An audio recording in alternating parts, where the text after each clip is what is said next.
আমি খুব সাধারণ মানুষ, এই বাক্যটিকে যদি আমরা ইংরেজিতে করতে যাই তাহলে প্রথমে কি করতে হবে? প্রথমে দেখতে হবে সাবজেক্ট কি। তাহলে এখানে সাবজেক্ট কি আছে? আমি। তাহলে আমি ইংরেজি কি? আই। এখানে কিন্তু একটা বিষয় উজ্জ্ব আছে বা লুকিয়ে আছে, যেমন কি আমি হই একজন। আমি হই একজন, এটা কি আছে? এটা সাধারণত কি উজ্জ্ব থাকে।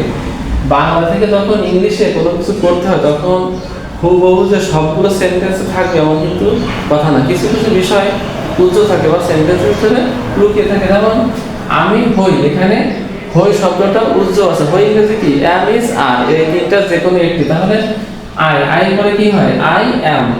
অর্থ কি? আমি হই একজন। একজনে কিন্তু এখানে উজ্জ্ব আছে বা লুকিয়ে আছে। তাহলে কি হয়? আই অ্যাম এ। এর অর্থ কি? একটি বা একজন। এখানে হবে কি? একজন। খুব। খুব ইংরেজি কি? Very. I am a very. সাধারণ মানুষ। সাধারণ মানুষ ইংরেজি কি? সাধারণ অর্থ কি? Ordinary. Ordinary. Ordinary. I am a very ordinary মানুষ। মানুষ ইংরেজি কি? Person. I M a very ordinary person.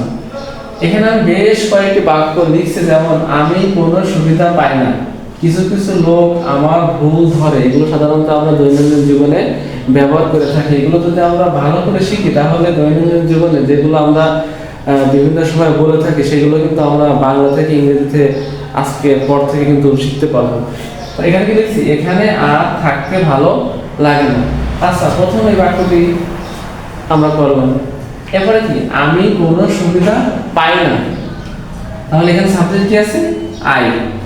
পাই না, এটা কিন্তু নেগেটিভ শব্দ। তাহলে এটা কি? বর্তমানে, অতীতে না ভবিষ্যতে? এটা হলো কি? বর্তমানে। পাই না, এটা তো বর্তমানে। তাহলে যেহেতু এখানে না আছে তাহলে কি হবে? না থাকলে কি হবে? ডু নট অথবা ডাজ নট। যেহেতু আই পরে কি হয়? I do not. I do not বা আই ডোন্ট। পাওয়া ইংরেজি কি? Get. I do not get. কি পাই না? কোনো সুযোগ সুবিধা। কোনো ইংরেজি কি? Any. I do not get any কি? সুযোগ সুবিধা। সুযোগ সুবিধা ইংরেজি কি? ফ্যাসিলিটি। ফ্যাসিলিটিস। এখানে অনেক সুযোগ সুবিধার কথা বলা হয়েছে, যে I do not get any facilities. আমি কোনো প্রকার সুযোগ সুবিধা পাই না, আমি কোনো সুযোগ সুবিধা পাই না। তারপরটা কি আছে? যে কিছু কিছু লোক আমার ভুল ধরে। এগুলো আমরা প্রায় বলে থাকি, সাধারণত চলার পথে আমরা প্রায় বলে থাকি যে কিছু কিছু লোক আমার ভুল ধরে। এর ইংরেজিটা কি হবে? Some people. কিছু কিছু ইংরেজি, কিছু কিছু লোক ইংরেজি কি? Some people. সাম পিপল আমার ভুল ধরে। Point out. পয়েন্ট আউট অর্থ কি? ভুল ধরা। Some people point out. POINT point out. কার ভুল ধরে? সাম পিপল পয়েন্ট আউট আমার ভুল। তাহলে কি? আমার ইংরেজি কি? মাই। ভুল ইংরেজি কি? মিস্টেক। এখানে কি? অনেক ভুল ধরে।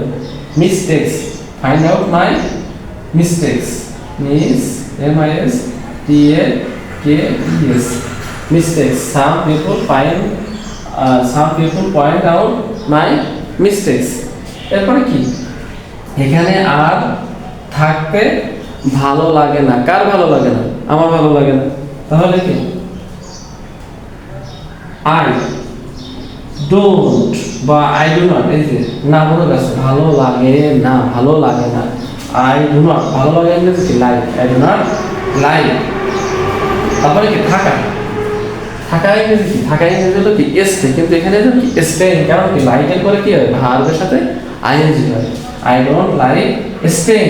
STAYING। I do not like staying. কোথায়? এখানে। এখানে ইংরেজি কি? হিয়ার। আর আমার এখানে আর থাকতে ভালো লাগে না। আর ইংরেজি কি? এনিমোর। এনিমোর। আর আমার এখানে আর থাকতে ভালো লাগে না। এই বাক্যগুলো যদি আমরা শিখি তাহলে এই টাইপের বাক্য দিয়ে আমরা নিজে নিজে ইংরেজিতে লিখতেও পারবো এবং নিজে নিজে ইংরেজিতে কথা বলতেও পারবো।